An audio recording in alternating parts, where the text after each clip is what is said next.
Alright, this time I'm going to be using cardstock paper instead of watercolor paper, and it is going to be put on a cardboard backing.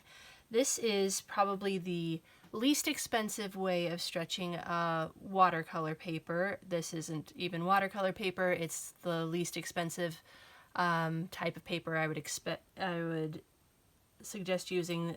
If you want to save money, don't use computer paper.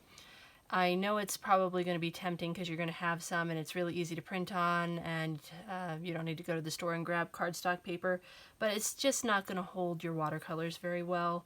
If you want it to look good, you need to have at least this thick of paper, and it's not going to look as good as the watercolor paper. I highly suggest going with watercolor paper, but if you're just starting out and you want to practice and you have some cardstock paper, it's better to paint than not to paint.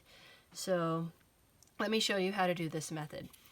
So to start off with, I'm going to move my cardboard out of the way so that I can get the back of my paper wet. I'm going to get my foam brush wet again and paint the back of my paper, my cardstock paper this time.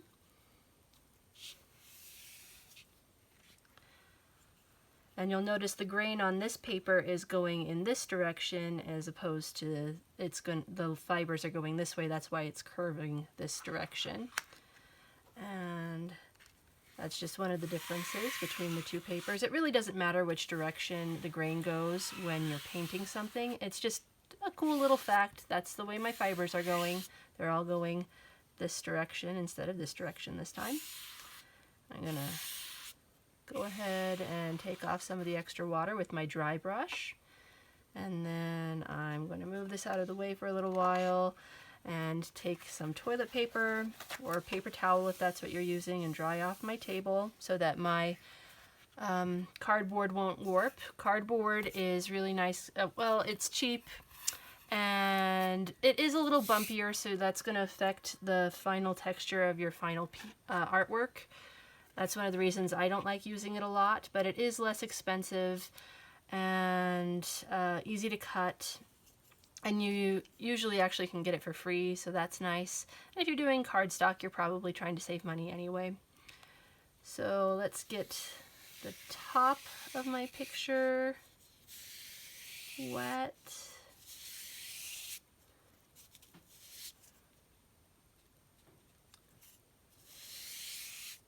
Go. You'll notice this is already buckling a lot more than my watercolor paper because this hasn't been treated with that sizing I told you about earlier that helps it absorb water in a different way. This is just regular paper, so it's not going to be as good as watercolor paper again, but it will work in a pinch.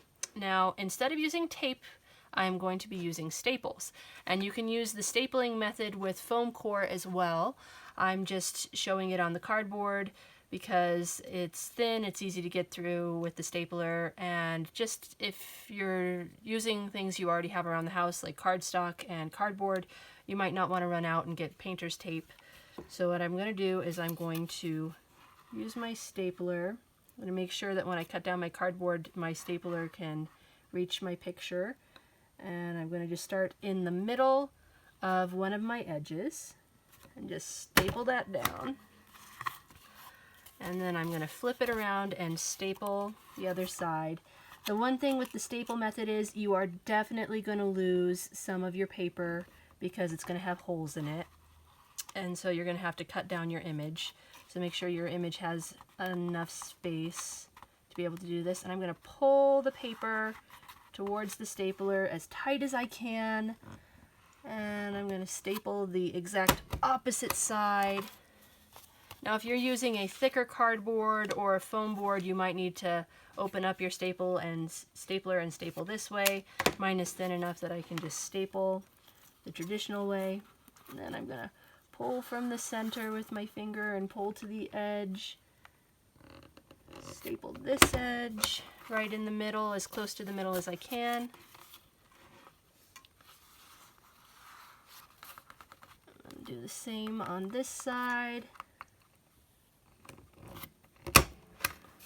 And then I'm just going to keep adding staples, probably about a 1/2 inch to 1 inch apart, being sure to stretch my paper as much as I can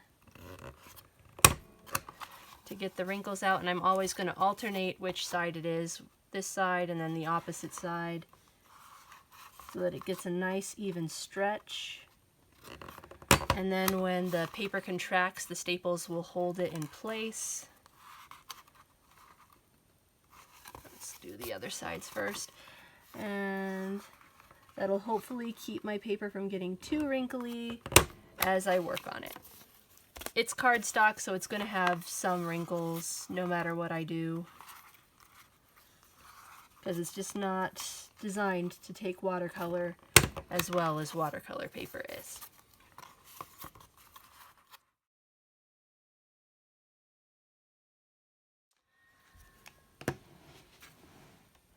Alright, and I just finished putting the staples around the edge of this paper. It's still a little wrinkly, but it should shrink up a little bit and take those wrinkles out as it dries. It will be dry in about 12 to 24 hours, like I mentioned with my last paper that I stretched. Make sure that, again, you have it dry lying flat and not on its end. And my next video, I will be showing you 3 different kinds of watercolor paints that you can use and how they compare to each other. Make sure you like and subscribe to my channel if you enjoyed learning how to stretch watercolor paper, and that way you'll be able to join me for other videos and learn other painting techniques and other art techniques. I'm planning on doing more than just painting. I hope you enjoyed this video.